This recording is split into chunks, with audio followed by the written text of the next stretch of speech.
What's up, everybody? Welcome to Podcast Now. I'm Alex, and in this video, I want to talk about Alan Wake 2 and if the game is too confusing. Now, I thought this would make for a pretty cool topic, considering we have touched upon this before, and this really allows me to kind of go into the Kingdom Hearts and Alan Wake connection that I've been saying for a few weeks now, and I've now seen many individuals on Twitter, not saying I started it, but I've seen a lot of people on Twitter kind of echo that this is really just like Twin Peaks or like a Stephen King thing mixed with Sam Lake, and that's the equivalent of Kingdom Hearts. I think they're right. And it's because also I've been saying it too, but this also does go into a larger discussion of, is the game too confusing? Is this something that stops the game from really breaking in the mainstream? And is that a bad thing? And I think those are kind of separate issues, right? Because I'll give you a very quick and very direct answer. Is Alan Wake 2 too confusing? Yes. I actually think the game is extremely confusing. I think it does leave you hanging, not in a bad way, and that's kind of part two. Is it bad? No. Is it something that I want them to fix to kind of break into the mainstream? No.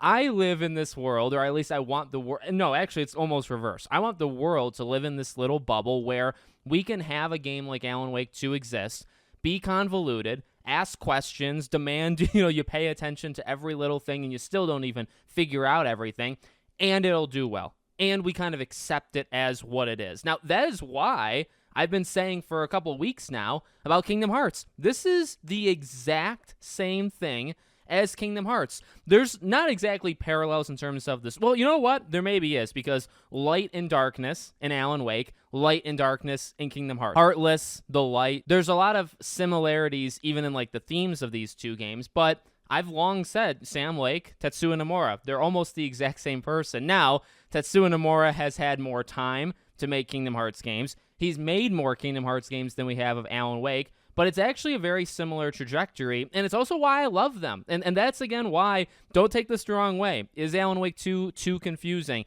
Yeah, it is confusing, and I actually think it stops the majority of people from getting into it, because although it is a very good, I believe, survival horror game, most of the game is the lore. Most of the game is the story. Most of the game is the characters. And while they kind of catch you up decently enough if you haven't played the past stuff, I think a lot of people are going to be lost. And in the exact same way is how Kingdom Hearts is. And also, you can look back at their origin. So you look back at Kingdom Hearts 1, starts pretty simple. Now, there are actually some complexities in Kingdom Hearts 1. And then obviously, they've tacked onto it, not just in the future, but also things in between, Chain of Memories being in between 1 and 2, and then they do Birth by Sleep, which is before, and then they have mobile games that add to the lore. Alan Wake, a little bit different, right? You had the first Alan Wake, but now you have other games that also make up Remedy's universe. So you do have to, I think, have either played Control or looked at Control to understand what's going on there, because I think that plays a part. I think even Quantum Break, to an extent, you need to at least know a little bit about it. But there's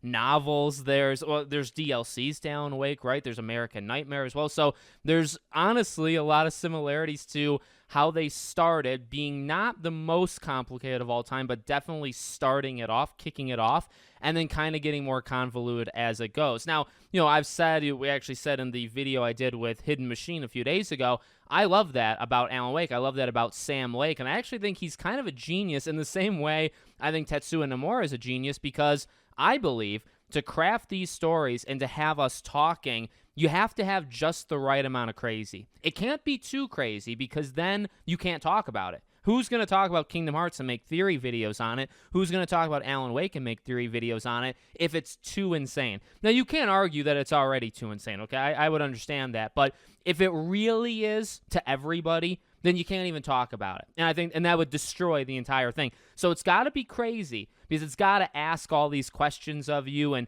you got to be confused, and you kind of have to laugh at it, and you kind of need a small cult army in order to figure things out. You need that for Alan Wake. You need that for Kingdom Hearts. If it's too easy, now here's the thing, and honestly, I know I'm kind of jumping all around, but this goes back to the point of, does that hurt the game, or is it something that you would want them to change in the future? No, please don't change it.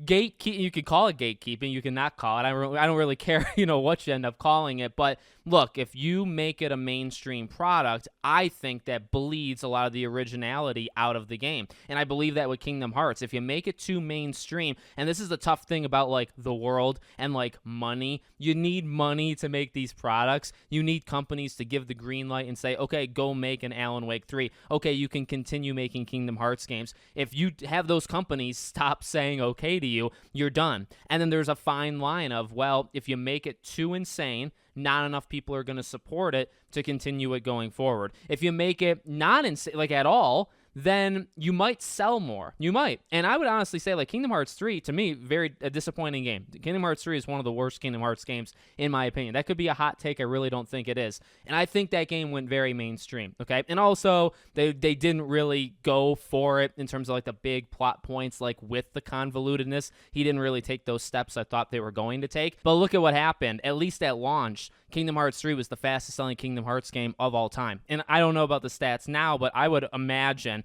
it's in the top 2 or 3, maybe even the best-selling Kingdom Hearts game of all time. So you kind of had it there. I think you lost some quality. I think you lost some uniqueness, but you gained some sales. And you could argue, like, whether that's good or bad. You could say it's good because then you can continue making these games. And I would agree to an extent.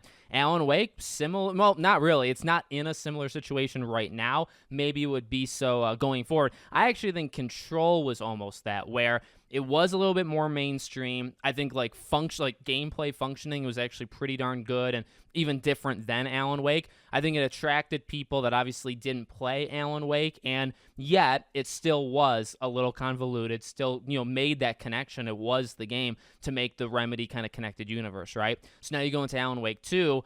I think they're doing a good job from, just making it a casual thing where the survival horror, right? Stealing kind of Resident Evil elements and putting into this game. I think that's smart because Resident Evil is very popular. A lot of people have played those games. And that, from the gameplay side, that is what this game is. So I think you have that kind of mainstream appeal in that way. And then you can kind of go crazy. I think they did a good job.